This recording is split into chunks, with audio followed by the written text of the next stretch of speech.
মই দৰ্শকলৈ শুভেচ্ছা জ্ঞাপন কৰিছোঁ। আৰু মই বৰ্তমান উপস্থিত আছোঁ কলিয়াবৰৰ আম্বাগানত। এই আম্বাগানত পবিত্ৰ মহালয়াৰ দেখা গৈছে যে হাজাৰ হাজাৰ লোক কিন্তু ওলাই আহিছে বাটবনলৈ পবিত্ৰ সেই দৃশ্যাংশসমূহ দেখুৱাবলৈ মই মনত কৰিছোঁ। এয়া হৈছে সেই আম্বাগান। সেই আম্বাগানত দৃশ্য আমি দেখুৱাইছোঁ পোনপটীয়াভাৱে এনিমাৰ 24 দৰ্শকক এইদৰে আজি পবিত্ৰ যি মহালয়া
আৰম্ভ কৰা হৈছে।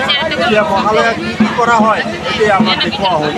দুৰ্গা অসুৰ কেনেকৈ নাচে, কেনেকৈ অসুৰক মানে বধ কৰিছিলে, গোটেইখিনি সমস্যা আজি ইয়াতে দেখিবলৈ পাওঁ। মা দুৰ্গাৰ পৰা কি হাতৰ ব্যৱস্থা? মা দুৰ্গাৰ পৰা আমাৰ এই দুৰ্গা পূজাটো কোনো মানে কাজিয়া নহয়, তাৰ কাৰণে মানে নিয়ম পালন কৰি আছে।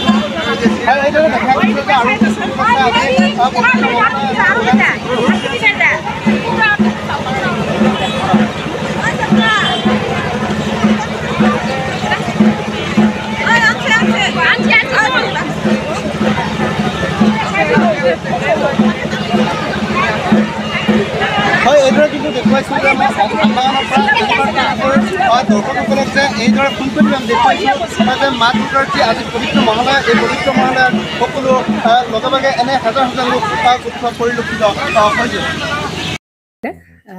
জুবিন গাৰ্গৰ গীতসমূহৰ ওপৰত আধাৰিত গানে কি আনে নামৰ এটা সুন্দৰ অনুষ্ঠান আপোনালোকৰ ওচৰলৈ আহি আছে অতি শীঘ্ৰে।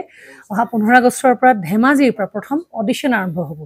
আৰু সেই অডিশ্যনৰ যোগেদি বিভিন্ন কণ্ঠশিল্পীসকলে যিসকলে এই অনুষ্ঠানত যোগদান কৰিব বিচাৰে তেওঁলোকে এই অডিশ্যনৰ যোগেদি আগবাঢ়ি আহক। আৰু জুবিন গাৰ্গৰ বহুত ভাল লগা গান আমি সদায় শুনি আহোঁ। আৰু আপোনালোকৰ যদি ভাল লগা গান থাকে, জুবিন গাৰ্গৰ আপোনালোকে গাই ভাল পায়, তেন্তে অডিশ্যনত যোগদান কৰক। মোৰ ফালৰ পৰা আন্তৰিক শুভকামনা থাকিল এই সম্পূৰ্ণ অনুষ্ঠানটোলৈ। ধন্যবাদ।